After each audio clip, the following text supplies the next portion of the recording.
great controversy.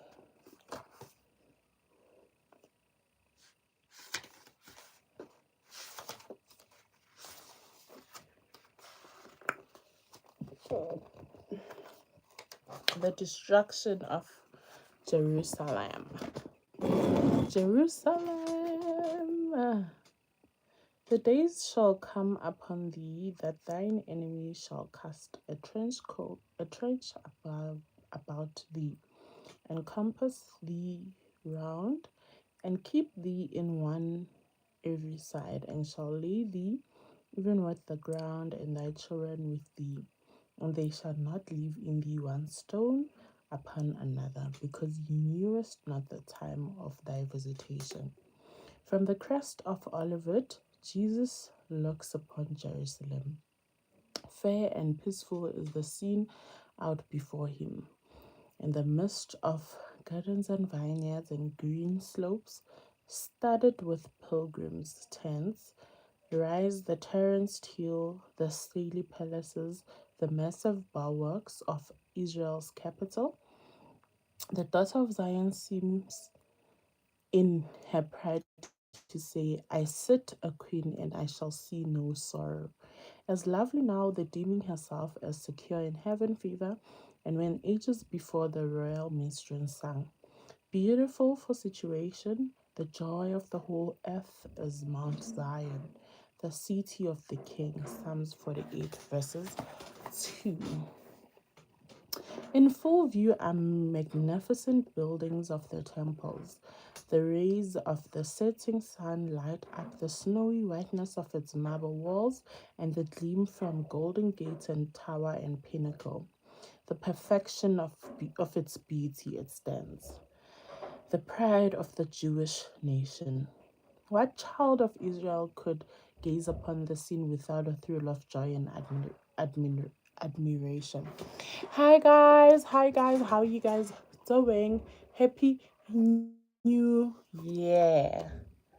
By far other thoughts occupy the mind of Jesus. When he was come near, he beheld the city and wept over it.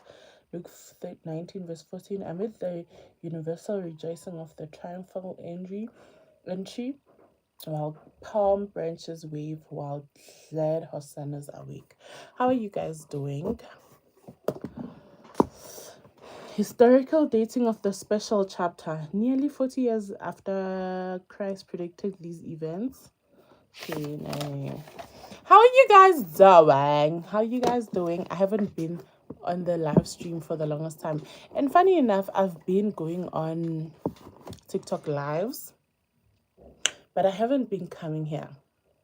And I hate the fact that I'm not coming here, and this is the most important thing for me to come to, because I feel like with YouTube, there's so much more. Like, YouTube has so much more to offer than TikTok, like, especially if you are in Africa. You can subscribe. Guys, I just, like, this year, one of my plans is to get monetized on YouTube so that I carry on with vlogging. I am in love with vlogging, but also I do want to do the mainstream, because with mainstreams, I've realized that I'm able to meet. Please like the live. Please like the live. I've realized with live streaming, why am I saying mainstream? With live streaming, I've realized that I'm able to to talk to people that are in different countries, and somehow for me, I think it's going to be beneficial. So if you can, please like this live, supports me. Yeah, I do love this whole live streaming thing. Happy New Year. Guys, like the live. Hey Siviwe, how you doing? What's good? What's good? So yeah, that's what I was just trying to say. I can't believe that I've been going on a whole lot of TikTok lives.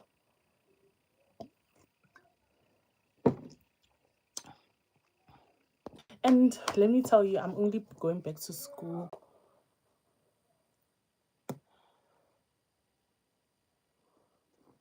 I haven't been I haven't been going to work. I'm only gonna go back to work next week.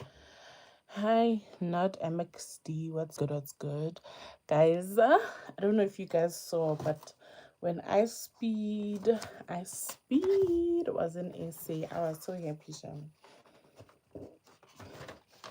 I think I watched that live stream like for the longest time, and also I think, to be honest, people from other countries are the best. Yo, yo, yo, yo, yo, yo, yo. What's good? Thank you so much for liking, guys. Thank you so much.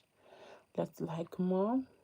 I don't know why I haven't been to, like, I haven't been going on a live here. I realized today that, girl, you haven't been live on YouTube for the longest time, and the only live that you've been going to is TikTok. And TikTok, guys, yo, let me give you my story time on TikTok. So basically, I do go live on TikTok, and then I went live the other time. So obviously, because like, obviously my followers are growing on TikTok. So somehow the lives that I host on TikTok are gonna be like have a lot of numbers, right? So my numbers went up. They went up. My numbers went up, and then at which, like, I feel like, guys, I only had 70 people that day. Like, I only had 70 people, and I feel like I've had more. Like, I've had like almost 2K people on my live on TikTok.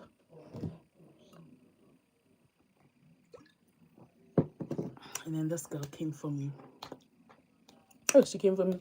She invited me on her live. At which, like, to be honest, that's the thing about live streaming, right? I realized that you can go on a TikTok live, and then maybe on that day you only have 2 viewers.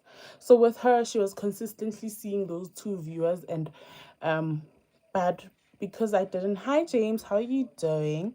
But because I never had, not really 2 viewers, but like because I never had, like, at that time I never had, I don't know what happens with people. People vanish, people come back, people do all of these things. And then, yeah, when they came back, I think maybe she hasn't seen or experienced the fact that, like, I do get like sometimes viewers. And then, yeah, that's where the things started. Yo, guys, I was so hurt. I was so hurt. And even now, it's just like, why am I hosting TikTok lives?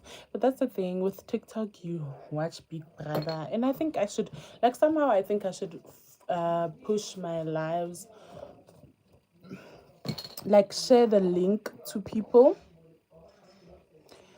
on WhatsApp, Facebook, and then so that they can be able to join this live and we talk about Big Brother on YouTube.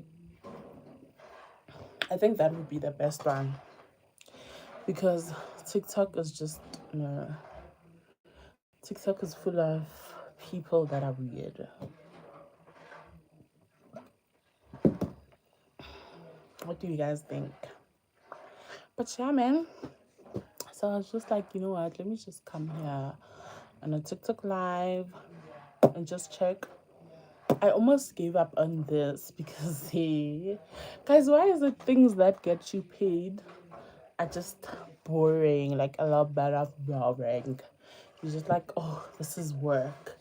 But with things that don't get you paid, you are happy to go live. Like, I'm always happy to go on a TikTok live than YouTube.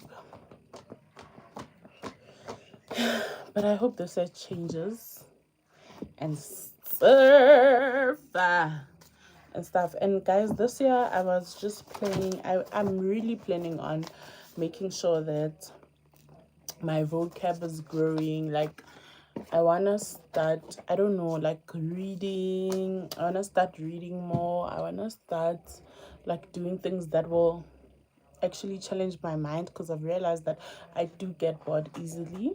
So somehow I want something that will always keep my mind busy. So I want to start like doing those kind of things, in as much as, imagine, like, as I'm working in tech, but already like sometimes I do get tired, you know. My mind gets like I do get tired, I do get bored, I do get all of these things. So right now I want to do like this year, if you have anything that you feel like it's going to be mind stimulating, where I'd be like reading, studying, or doing something that's gonna challenge my mind, I think I want to do that. Thank you so much for liking. Boom, boom, chocolate, boom, boom, boom, boom, boom. Yeah, so I need to do this year. I've realized that one of my resolutions is to start like doing something that's gonna challenge my mind, that's gonna challenge how I think, that's gonna challenge how I do things. Hi Bloom, how you doing? How I do things, and then yeah, and then we'll take it from there. If you have anything that you think that will stimulate your mind, because sometimes I feel like your mind needs to consistently work. I don't know. For me, I feel like I'm just that person. Like I was built like that.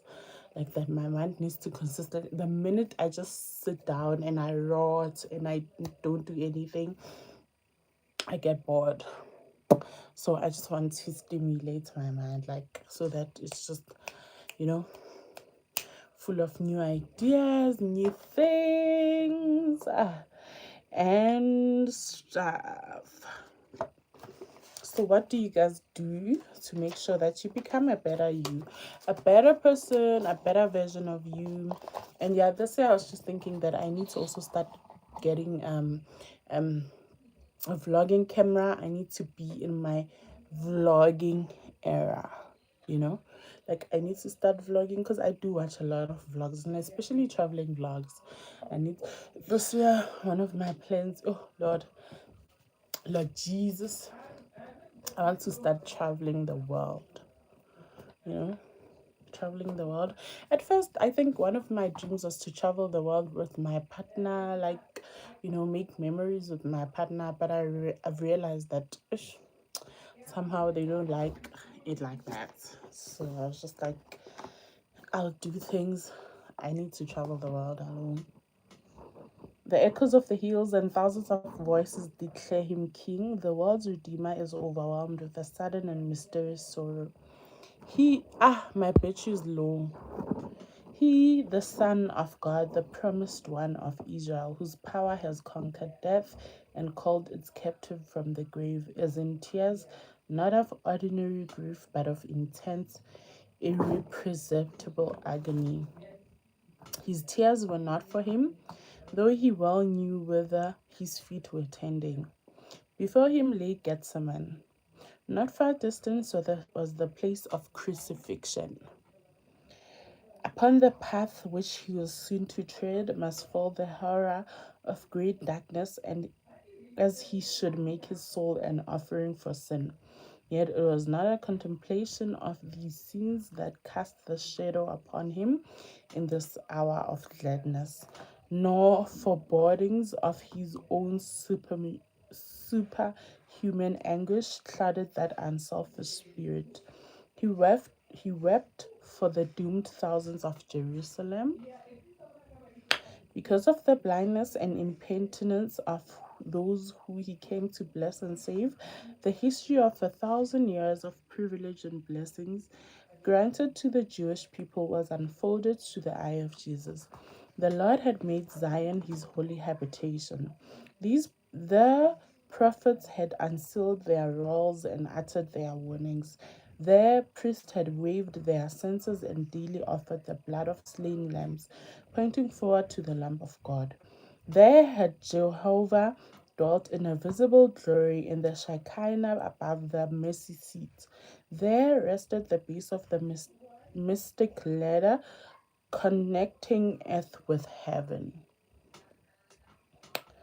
That ladder upon which angels of God descended and ascended, and which offered to the world the way into the holiest of all. Had Israel as a nation preserved her allegiance to heaven, Jerusalem would have stood before the elect metropolis of God. But the history of that favored people was a record of backsliding and rebellion. They had resisted heaven's grace, abused their privileges, slighted their opportunities. Amid forgetfulness and apostasy, God had dealt with Israel as a loving father deals with a rebellious son, admonishing, warning, correcting, still saying in the tender of anguish of a parent's soul, how can I give thee up? When remonstrance, entreaty, and rebuke had failed, God sent his people the best gift of heaven. Nay, he poured out to them all heaven in that one gift. Guys, I haven't read I'd like this. For 3 years, the Son of God knocked at the gate of the impertinent city. He came to the vineyard seeking fruit. Israel had been a vine transplanted from Egypt into a genial soul. He dug about his vine, he pruned and cherished it. He was unworried in his effort to save his vine of his own planting. For 3 years, the Lord of light and glory had gone in and out amongst his people. He healed the sick, he comforted the sorrowing, he raised the dead, he spoke pardon and peace to the repentant. He gathered about him the weak and the weary, and helpless and desponding, and extending to all without respect to age or character the invitation of mercy. Come unto me, all ye laborer and heavy laden, and I will give you rest. Regardless of indifference and contempt, he had steadfastly pursued his ministry of love. No frown upon his brow repelled the suppliant. Himself subjected to the privation and reproach, he had lived to scatter blessings in his path, to plead with men to accept the gift of life. The waves of mercy, beaten back by the stubborn heat, returned in a tide of untiring love. But Israel had turned from the best friend and only helper. The pleadings of his love had despised, his counsel spurned, his warnings ridiculed. The hour of grace and reprieve was fast pacing. The cup of God's Lord deferred wrath was almost full. The cloud of wrath that had been gathering through ages of apostasy and rebellion was about to burst upon a guilty people, and he who alone saved them from the impending fate had slighted, abused, rejected, and was soon to be crucified. Yeah. When Christ should hang on Calvary's cross, Israel's day as a nation favored and blessed of God would be ended. The loss of even one soul is a calamity, calamity in comparison with which the gain of world sinks into insignificance. But as Christ looked upon Jerusalem, the doom of the whole city, a whole nation was before him. That city, that nation which had once been the chosen of God, his peculiar treasure. Prophet had wept upon over the apostasy of Israel. Jeremiah wished that his eyes were a fountain of tears, that he might weep day and night for the slain of the daughters of his people. What then was the grief of him whose prophetic glance took in not years but ages? He beheld the destroying angel hovering over the ancient metropolises of patriarchs and prophets. You know what, guys? I'm not gonna read this. Okay, let me read this one page. From the ridge of Olivet, the very spot after occupied by Titus and his army, he looks across the valley upon the sacred courts and porticos, and with tear-blinded eyes he sees in awful perspective the walls surrounded by alien armies. He hears the tread of the host mustering for battle. He hears the voice of mothers and children crying for bread in the besieged city. He sees her holy, beautiful house, her palace and towers given to the flames, and where once they stood, once only a heap of smoldering ruin. He looks down the ages and sees the covenant people scattered in every land like wrecks of a desert shore. He sees in the temporal retribution about to fall upon her children.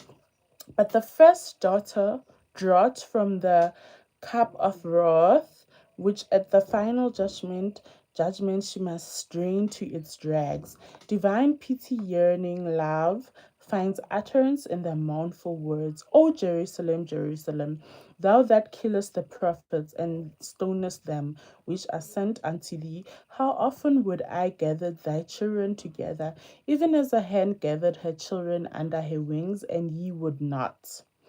Oh, that thou, a nation favored above every other, hadst known the time of thy visitation and the things that belong unto thy peace. I have stayed the angels of justice. I have called thee to repentance, but all in vain. It is not merely servants, delegates, and prophets whom thou hast refused and rejected, but the Holy One of Israel, thy Redeemer. If thou art destroyed, thou art alone responsible. Ye will not come to me that ye might have life.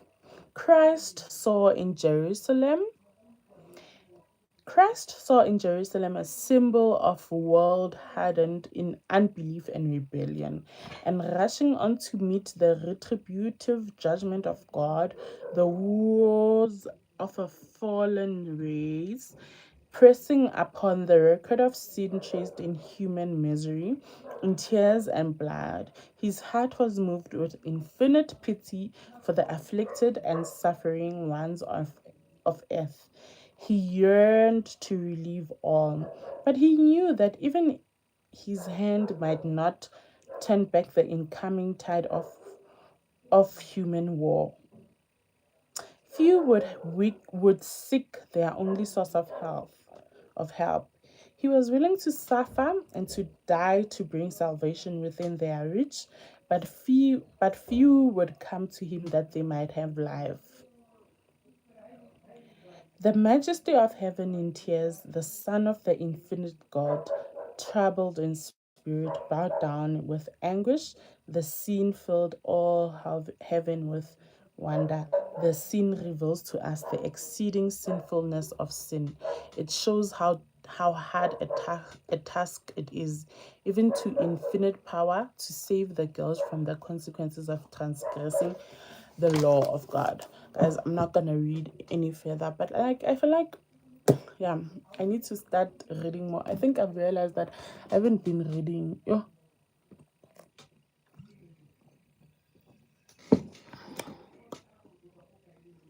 Oh, bam. Guys, actually, isn't it funny? You know what, Nay? I love reading. When I read, I love listening to people like read in read in I'd read a chapter because I like reading and following through, like, oh, this is what you're saying. Yeah.